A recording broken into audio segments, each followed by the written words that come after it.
Bismillahirrahmanirrahim.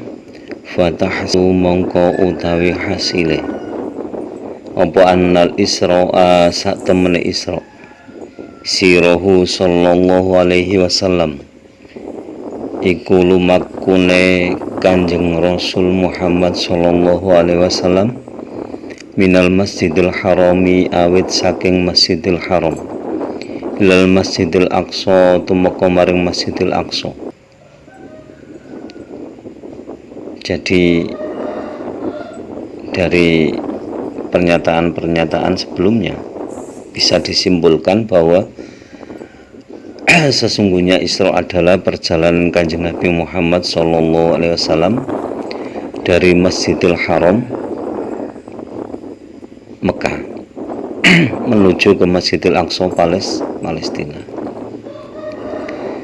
Wal urujulan utawi Mi'raj su'uduhu sallallahu alaihi wasallam iku munggahe Kanjeng Rasul Muhammad sallallahu alaihi wasallam ila sama itu meka maring langit hatta jawazaha sehingga ngliwati sapa Rasulullah sallallahu alaihi wasallam muntahiyan ing Sidratil Muntaha ilal arsy tumeka maring aras.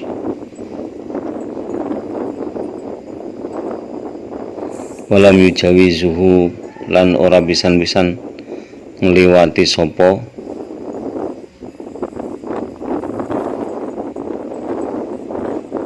Kanjeng Rasul.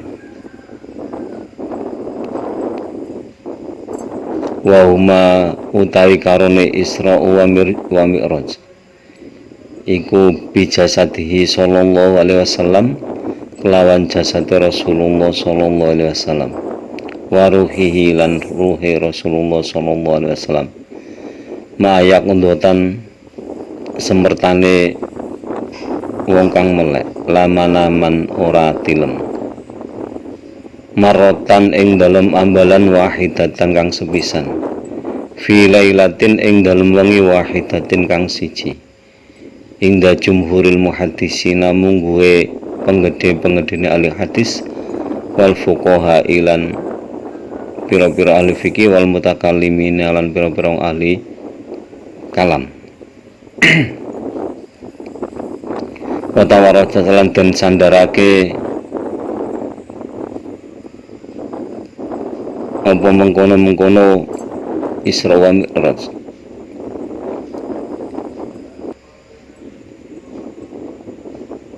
apa alaihi Isra Mi'raj wa zahirul akhbari ing zahire pira-pira hadis as-sahihah kang sahih wala yambaghi lan ora sayukjo al udhulu apa tukar padu anhu saking Isra wa Mi'raj.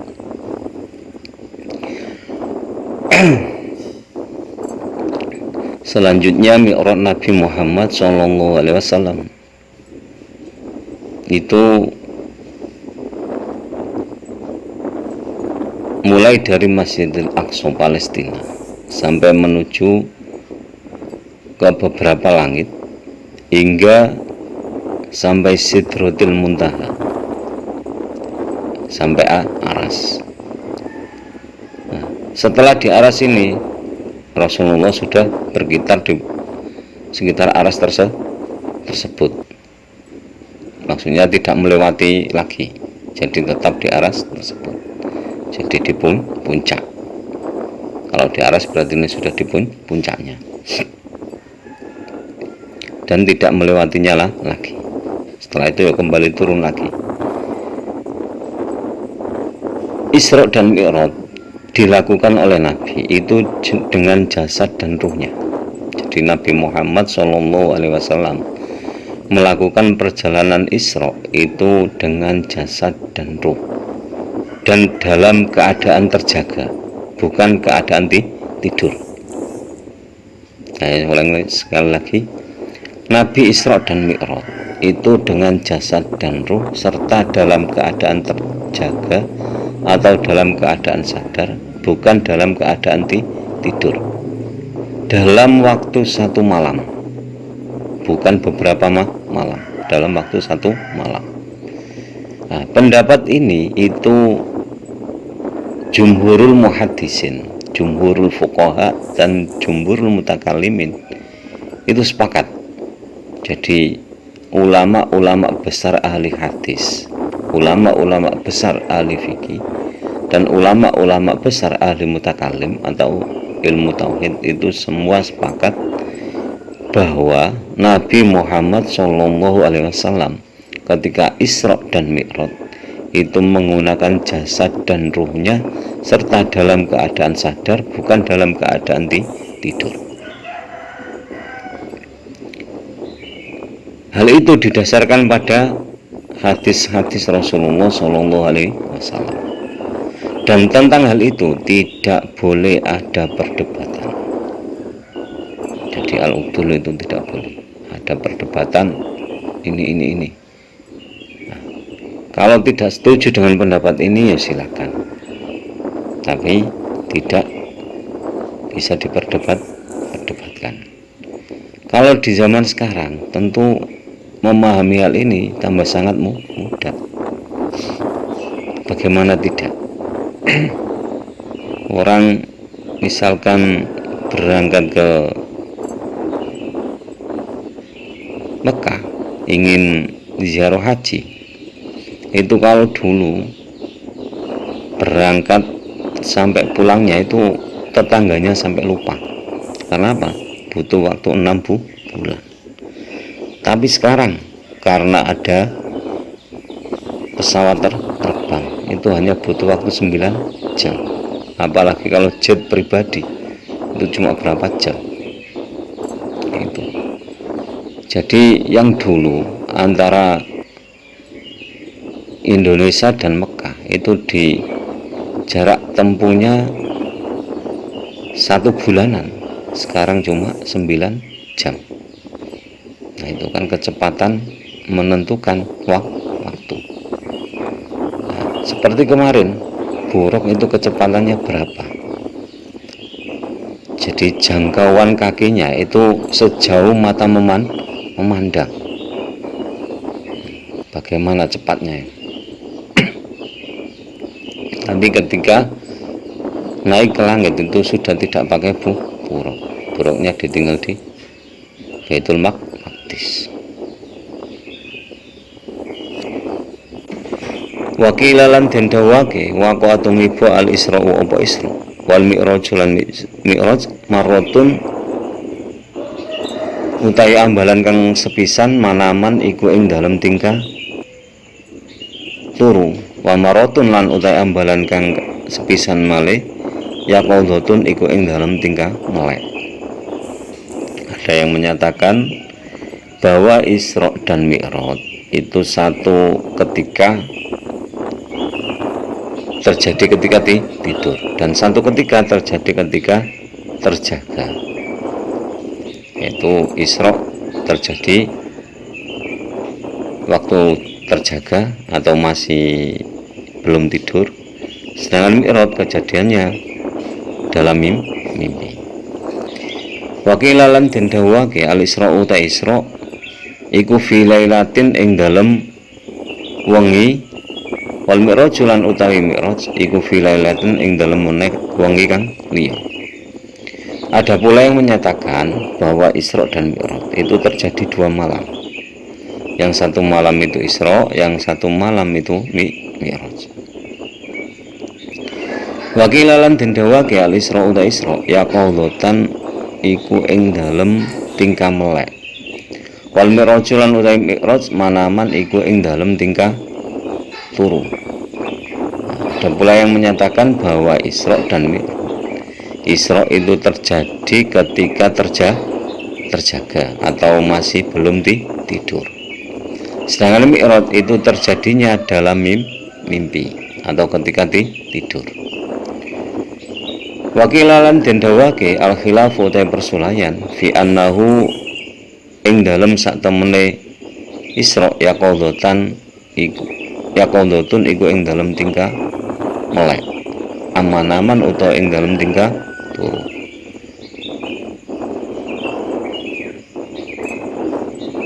khosin kang den tertemtokake bil mi'raj kelawan mi'raj. Jadi sehingga terjadi perbedaan, ada yang menyatakan terjadi perbedaan antara Isra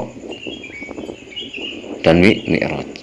Kalau Isra itu terjadi ketika terjaga, apa ketika tidur, padahal tidur itu dikhususkan kepada mi'raj. Itu ada yang berpendapat seperti itu. Jadi meragukan Isra itu terjadi ketika terjaga apa tertidur, karena pendapat ini menyatakan bahwa mi'raj itu terjadi ketika tidur.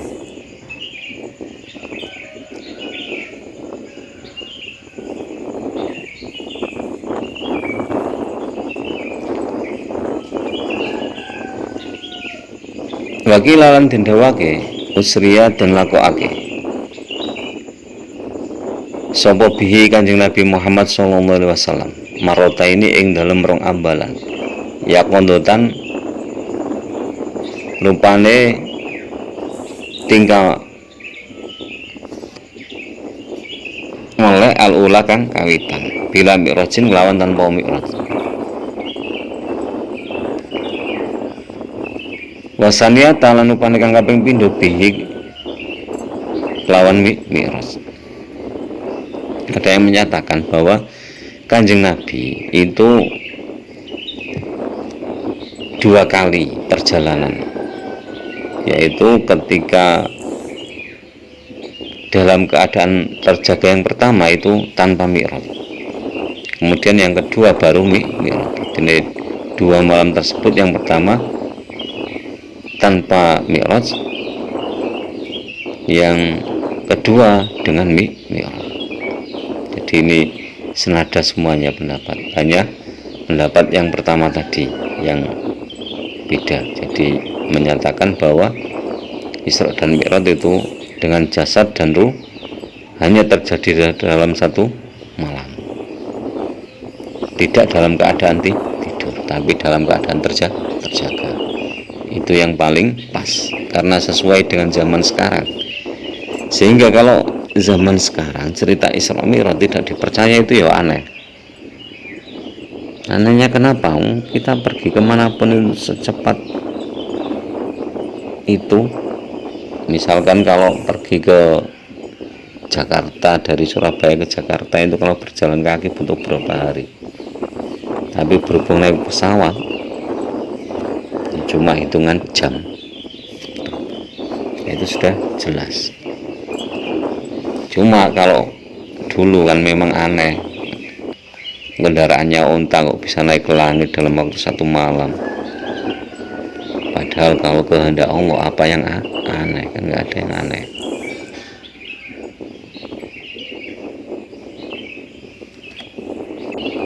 Al-Isra'u utawi Isra sabitun iku den tetepake bil kitab ing dalam kitab Al-Qur'an wa sunnati lan sunah Kanjeng Nabi Muhammad sallallahu alaihi wasallam ijma'il muslimina dan sepakati wong Islam kabeh. Faman mongko utawi sapane wong angkara iku ingkar sapa man hu ing Isra kafara mongko kafir sapa man. Peristiwa Isra dan Mi'raj itu sudah ditetapkan dalam Al-Quran, dalam sunnah Nabi Muhammad SAW, dan kesepakatan semua orang Islam. Maka barang siapa yang mengingkari peristiwa Isra Mi'raj, maka orang tersebut dihukumi kafir. Wal mi'raju ta mi'raj sabitun iku den tetepake apa mi'raj bil ahadisi kelawan piro-piro hadis al masyhurati kang kuncara. Faman mongko utahe sapane wong angkara iku ingkar sapa man hu ing mi'raj layak furu mongko ora dadi kafir sapa man bal balik yafsuku dadi fasik sapa man. Nah, sebaliknya mi'raj itu ditetapkan dasarnya dalam hadis-hadis yang masyhur. Maka barang siapa yang mengingkari mi'raj tidak dihukumi kafir, tapi sebaliknya dihukumi orang-orang fasik. hakadha kaya mengkono-mengkono al Isra'u sabitun ila akhirih kala ngendikake hu ing kadha hu ing dha al Baijuri sapa Imam Bajuri. Semua itu menurut pendapat Imam Bajuri. Jadi yang perlu menjadi perhatian utama adalah kita harus meyakini bahwa Isra itu benar-benar terjadi. Nah, kalau bisa ya harus meyakini pula bahwa Mi'raj itu juga benar-benar terjadi. Karena buktinya ada, faktanya ada, yaitu sholat lima waktu. Yang demikian penjelasan tentang Isra dan Mi'raj yang dilakukan oleh Nabi dalam keadaan bagaimana. Jadi harap disimak dengan baik videonya. Semoga bermanfaat video dunia wal akhirah. Kurang lebihnya mohon maaf. Wallahu a'lam bishawab. Semoga lantaran ngaji ini kita diberi tambahan ilmu oleh Allah, ilmu yang disertai hidayah. Semakin hari semakin bertambah ilmu dan hidayah, dan semoga guru-guru kita, orang-orang tua kita senantiasa dirahmati oleh Allah Subhanahu wa taala. Akhirul kalam, ihdinas shiratal mustaqim, wallahul muwaffiq ila aqwamit thoriq. Wassalamualaikum warahmatullahi wabarakatuh.